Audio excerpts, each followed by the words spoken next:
jump into our teaching time at this point, and we've been going through a series called Honor versus Humility.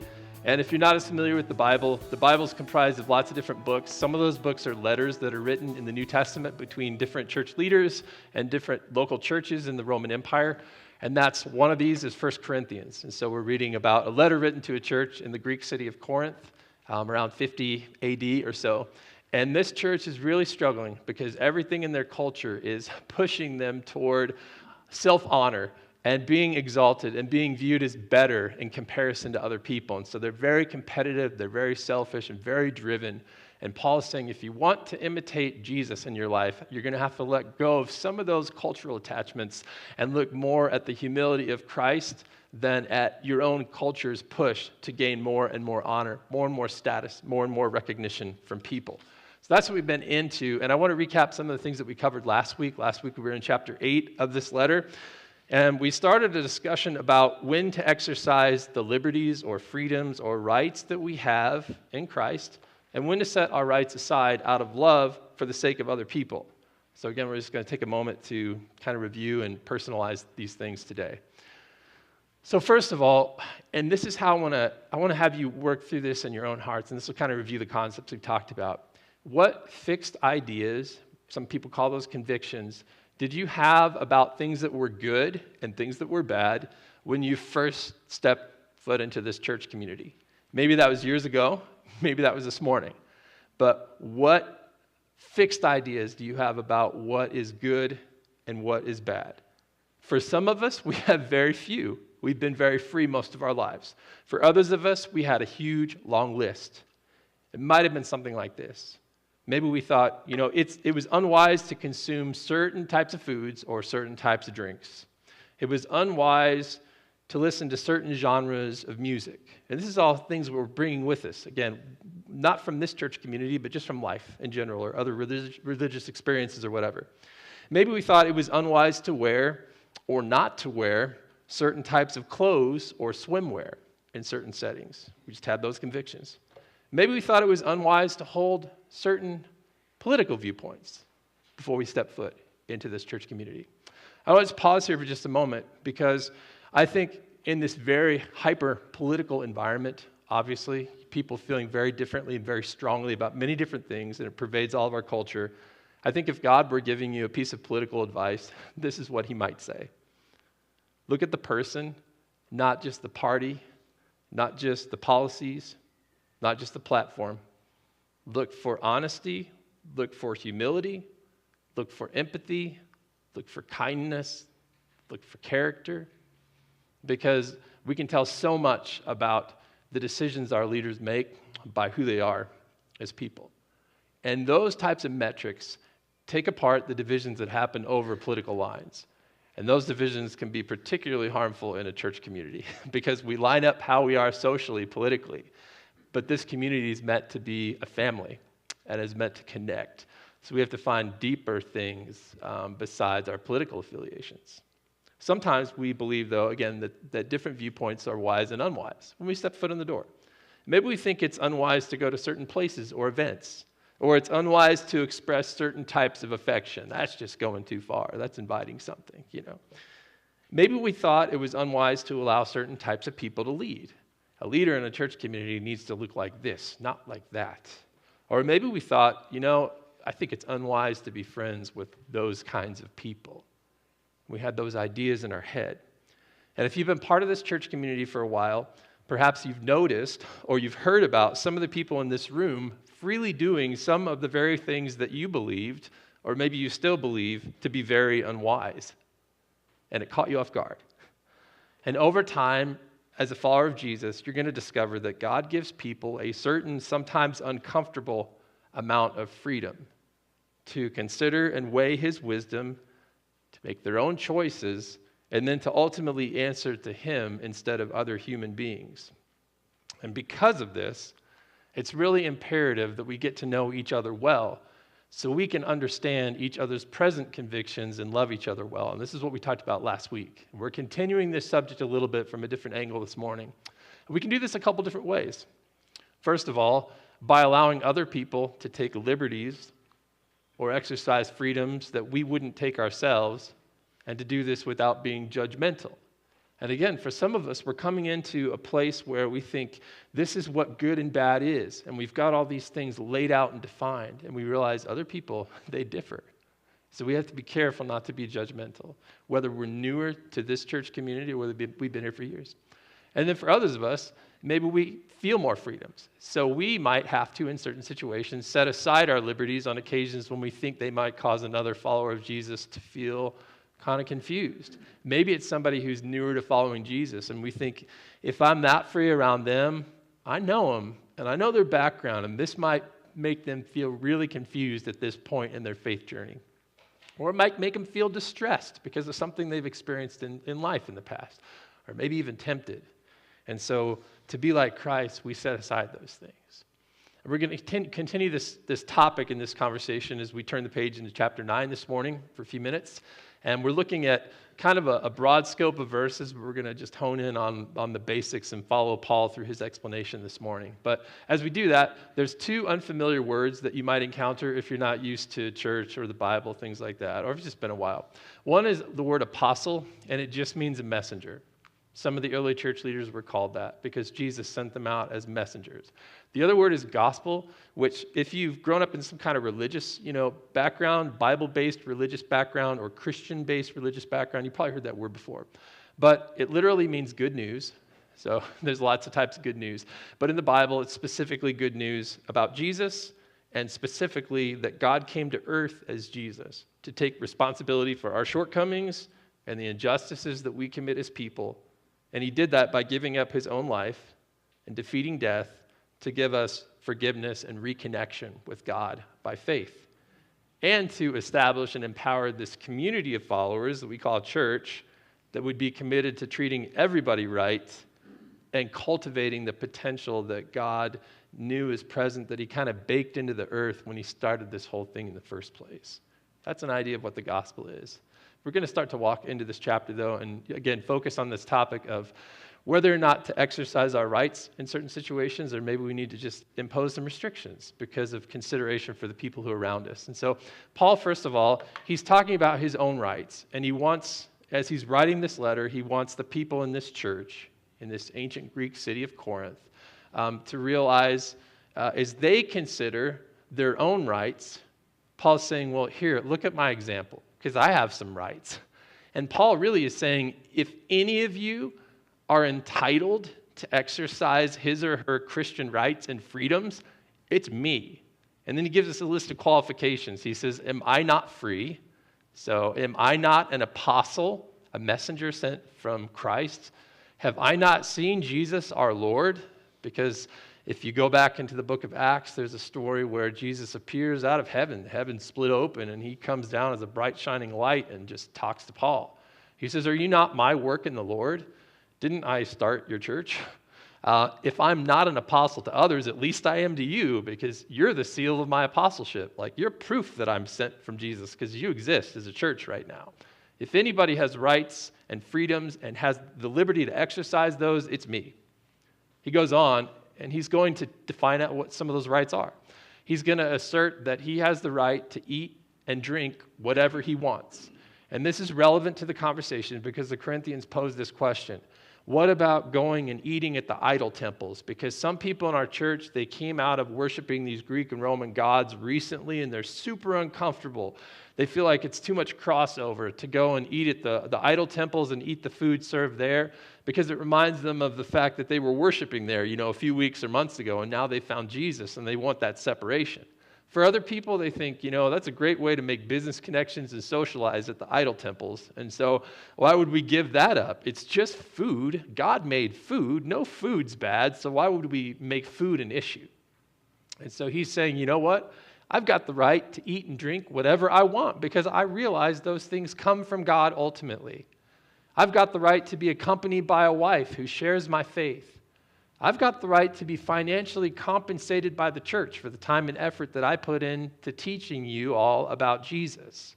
And these are the verses where he expresses that. He says, my defense to those who examine me is this: don't we have the right to eat and drink? Don't we have the right to be accompanied by a believing wife like the other apostles, like the Lord's brothers, and like Cephas? Cephas is just another name for Peter. the Apostle Peter in the Bible? Or do only Barnabas and I have no right to refrain from working? So 3 things: the food, right? The right to take a wife, and then to refrain from working. He says, is it just Barnabas and I that shouldn't be paid from what we're doing, essentially? He says, who serves at a soldier at his own expense? Who plants a vineyard and doesn't eat of its fruit, right? If you're growing a vineyard, don't you have the right to harvest it and sell it and profit from it? Who shepherds a flock and doesn't drink the milk from the flock, right? Because they're like, oh, that's not mine, I'm just caretaking.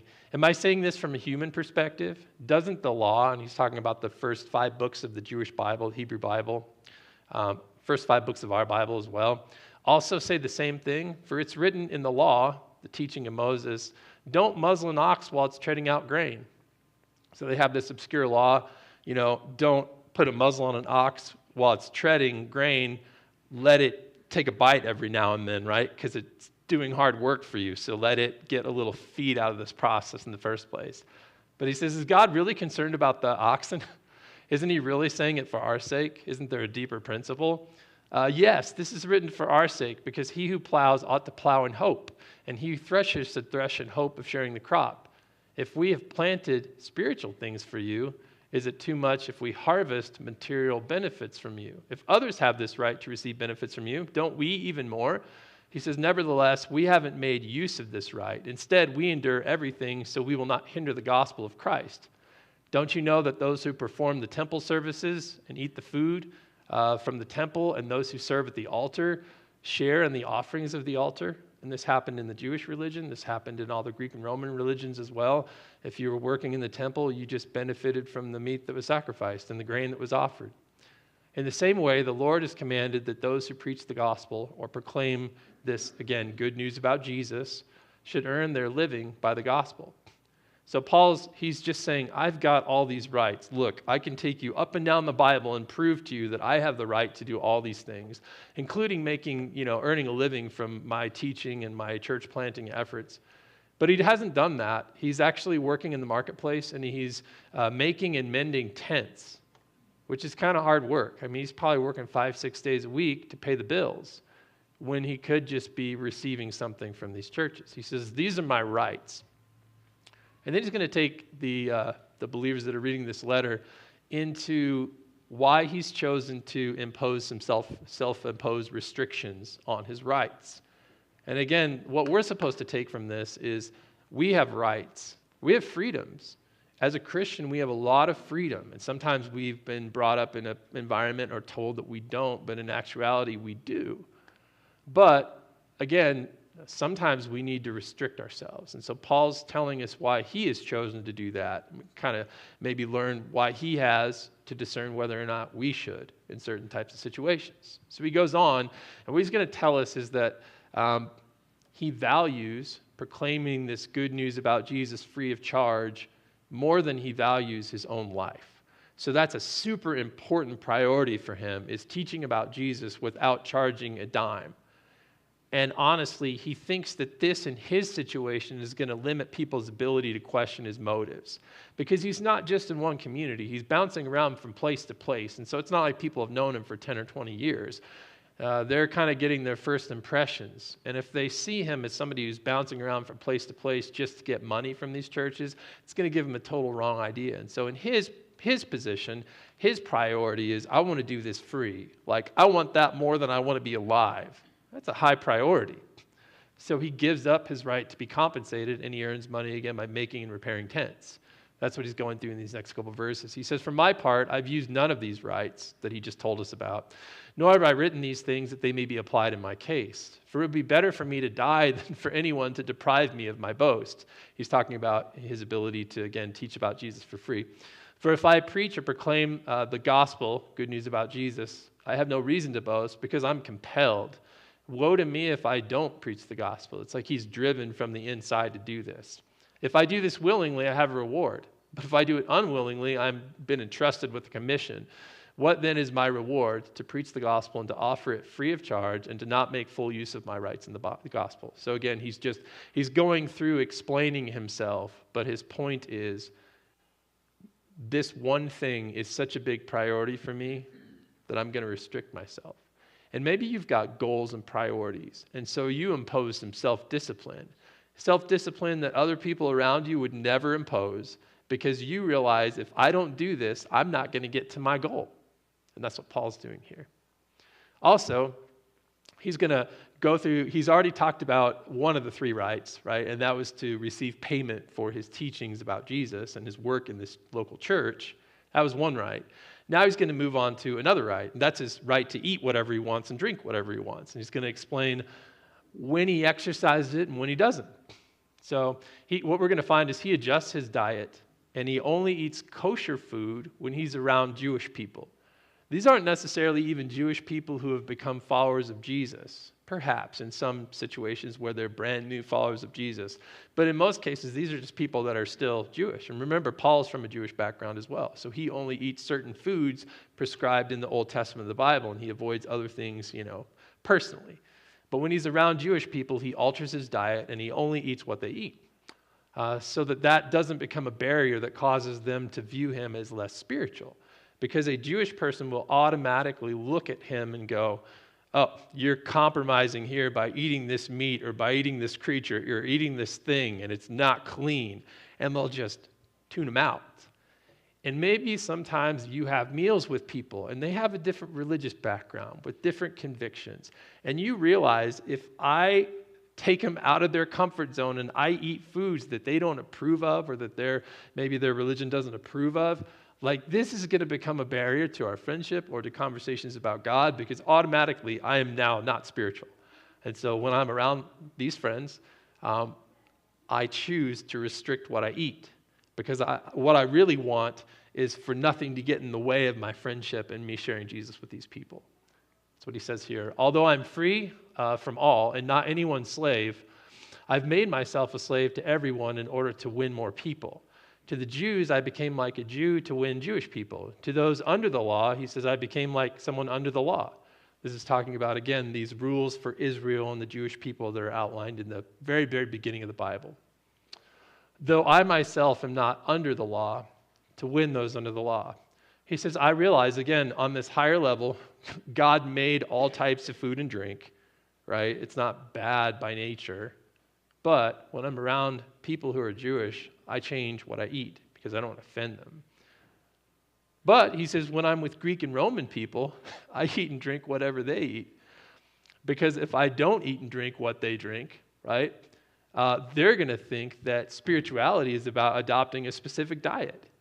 And so sometimes when we're around friends that have a little more freedom in what they eat and drink, maybe if we tried to restrict ourselves, either because we just have this fear from maybe we've been told in the past that these foods are bad or something like that. We really don't feel that way, but, there's just this little bit of hesitation within us, but, or maybe it's something else, but sometimes if we avoid certain things, we'll give people the impression that like a specific food or drink is actually a sinful item, right?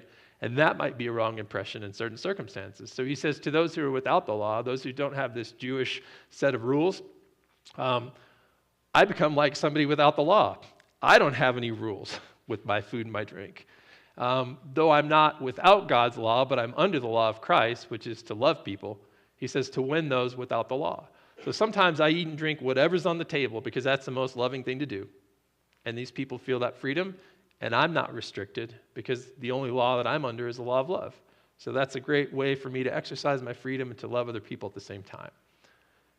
And then he moves on from the food and the drink to the idol temples, which we talked about last week. When Paul's with people who just left idol worship to follow Jesus, he avoids eating at the temples. So these are other ways that he restricts himself in the ways of eating and meals. He says, to the weak, I became weak. And when he's talking about weak, again, he's referencing people in the previous chapter, these people that, again, they're so they've just become followers of Jesus, and they've so recently left worship in the idol temples that they can't even imagine going back there to eat a meal. And he says, I've become all things to all people, so I may by every means possible save some. The thing that those people need is for me not to go to dinner with them at the idol temples, because it's going to pull them right back where they came from, and it's going to cause them to kind of like have a speed bump in their faith. So he bases whether he exercises or restricts his personal rights and freedoms on what he thinks will be the most spiritually beneficial thing to the people around him at the moment. And so for us, we kind of have to read the room a little bit, right? We have to think about who we're with at a specific time, and maybe we do adapt certain rights and freedoms because we have to make the effort into getting to know people well. But once we get to know people and we kind of figure out where the lines are for them and what their background is like, we can make better informed decisions about this. But we do it ultimately, again, because we want to be a benefit to whoever's around us at the moment. And sometimes that's being free, and sometimes that's being, restrictive. He says, no, I do all this because of the gospel, because of Jesus and that good news, that I may share in the blessings. Don't you know that the runners in a stadium all race, but only one receives the prize? He says, run in such a way to win the prize. So another thing about Corinth that's fascinating is all throughout ancient Greece, then there was a brief pause in those a few decades BC, and then just 10 or 15 years before this letter was written, these games were reignited. But there was a large competition, kind of like secondary to the Olympics. If you've heard of the ancient Olympic Games, this is like a more regional but very similar competition called the Isthmian Games. And they happened in and around Corinth every year. And so there were people competing in boxing and wrestling and running and chariot races and all of this in the area. So Paul brings up these metaphors because everybody here knows this is where people come once a year for these, regional competitions, right? So he's pulling some of that in there, that athletic imagery. And he's using it to refer to himself.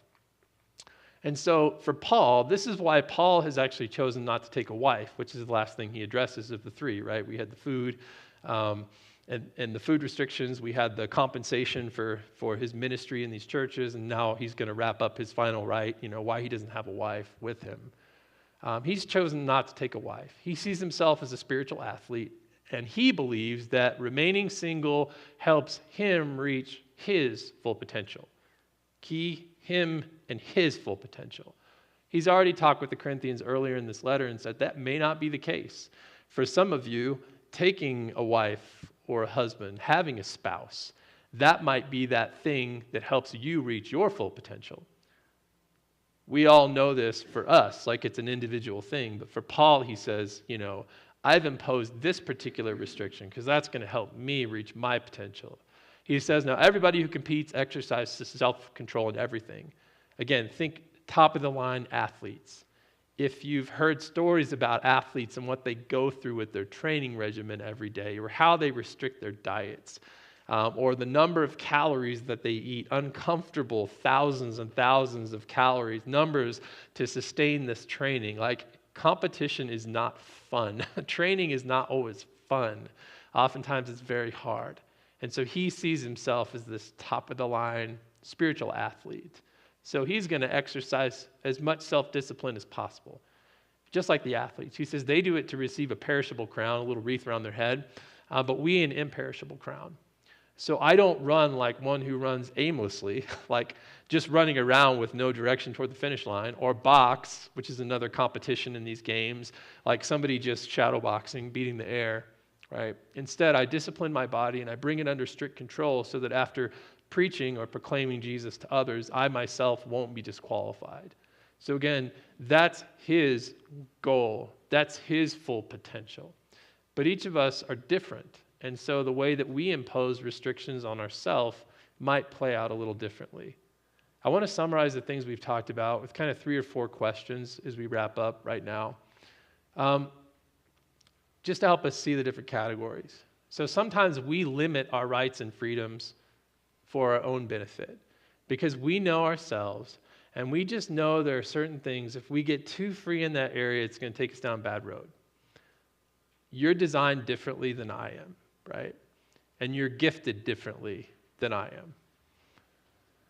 And only you can determine what restrictions are going to help you reach your full potential. And that's before you and God. And each of us has slightly different convictions for slightly different reasons. When you came in here, you came in with a different background and different ideas of like what's wise and unwise, or good and bad, perhaps for you or for other people. And those happen for different reasons. Sometimes we avoid certain places, or certain foods, or certain drinks, or certain people, or certain forms of entertainment or certain expressions of affection because we know our past struggles or we know our personal goals, and we think it's for our benefit. So sometimes we do it because of us. That's why we limit ourselves. And sometimes Paul did that because of him and his personal goals. Sometimes we limit our rights and freedoms for the benefit of other people around us, the person sitting next to you, on your left or your right perhaps. Because, one, we want to help or serve someone. So we do a job for free and we refuse to take payment. I had a time with our Winter Fest. It's a festival that Laverkin does every winter. And I went in because I wanted to volunteer time because I just saw some needs for things. And I have just a lot of kind of like weird experiences with different things. I've run sound in the past. I've been involved with music. And so I said, if you can use me to run one of your soundboards for one of your stages for the Winter Fest, I would love to help in that way. And the lady who's in charge says, well, we can pay you. Like, we have a budget for that, so we'd be happy to pay you. And I said, I don't want to be paid. I just want to volunteer because I care about our town. And I want to get involved more than I have in the past. I don't want payment. And maybe you have a talent or a skill or, a career field, a trade or something that you're good at, an ability. Maybe you're good with making things or art, or, you're good in the kitchen, baking or cooking. And you just want to serve somebody. So you do something for them just to bless them without taking payment for it, right? You have the right to try to charge, but you just set it aside because you care. Sometimes we avoid consuming certain foods or drinks, or wearing certain clothes, or listening to certain music, or sharing different political opinions, or going to certain places when we're with specific people because we've made an effort to get to know those people, right? And we realize that it might cause them to feel really confused or distressed or tempted if they see somebody else, a follower of Jesus, doing these things around them. Because again, we know, we've gotten to know them, and we understand where some of their lines and boundaries are and maybe why. So we're really careful. Then there are other times when we actually exercise our rights and freedoms for our own benefit, or even to benefit other people, like Paul did when he ate whatever he wanted when he was sitting down to dinner with Greek and Roman people. So maybe we eat and drink whatever we want in certain scenarios, or we express more affection, or we wear what we want without restriction, or we listen to a wider variety of music. The list goes on and on and on, right? Because it's okay. We believe it's okay. That's our conviction before the Lord. And maybe it's even more helpful around people who more closely align with us, or they exercise similar freedoms. Maybe if we don't exercise our freedoms and we hold back because of fear of what other people will think, in some situations, like as we get to know people, they'll actually think that following Jesus means being more restrictive than it really does. And so maybe exercising freedoms is beneficial. Sometimes we exercise our rights and freedoms for our benefit. We're free, not for other people, but for us. Maybe we choose to get married. We choose to receive payment for our work, even if it's teaching people about Jesus or offering some other service that most people feel like should be free. And that's okay. Paul points out that a lot of Jesus' apostles and even Jesus' earthly brothers, they all did some of these things, right? They didn't always limit themselves. But whatever route we choose to go, we love one another. And that's the law of Christ that Paul referenced. And that's the thing that bonds us together, even though we are at so many different places and we have different opinions and different convictions and different points of view. This love thing is super crucial for us as a community of very different people getting along, growing in Christ, and becoming family. So we allow other followers of Jesus to take liberties that we wouldn't take ourselves without being judgmental. We ask questions if we're curious. Why do you feel like you have this freedom? Why do you choose this thing that I feel restricted over? Not in a judgmental way, but in a way that just invites conversation. I don't understand this. Can you tell me? Because I'm sure someone would be happy to explain that, especially if it's in context of friendship and relationship. Not a, hey, I saw that you did this last Sunday. I don't know you at all, but, I'm concerned. But we've gotten to know each other. We have this friendship, and this thing has stood out to me, and it's different than the way I see it. So can you just bring me into what you see? And we choose to believe the best about them and their motives, right? Because they're different, but that doesn't mean that they're wrong or that what they're doing is bad. Secondly, sometimes love means we set aside our liberties on occasions when we think that they might cause another follower of Jesus to feel confused or distressed or tempted. Because again, we also are getting to know people and we think, well, I feel a little more free, but I know they don't.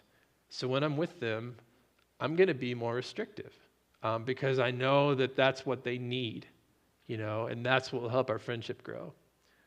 And then, again, we take the time to get to know each other well, and that does take time, right? Maybe it's conversations. It's more than just Sunday morning conversations. It's, would you like to have dinner together? Would you like to do this activity together? Would you like to go out, go on a hike, whatever your thing is, play board games. It's inviting people into our lives and being willing to step out and get involved in other people's lives when they do the same, getting to know each other outside of just Sunday morning church, and asking people about comfort zones and convictions.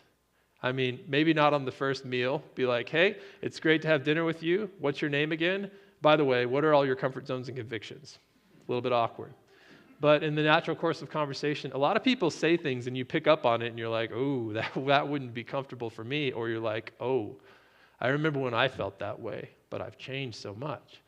But you'll know, and really just being inquisitive and communicating well, that's the key to all this because love is what wraps it up.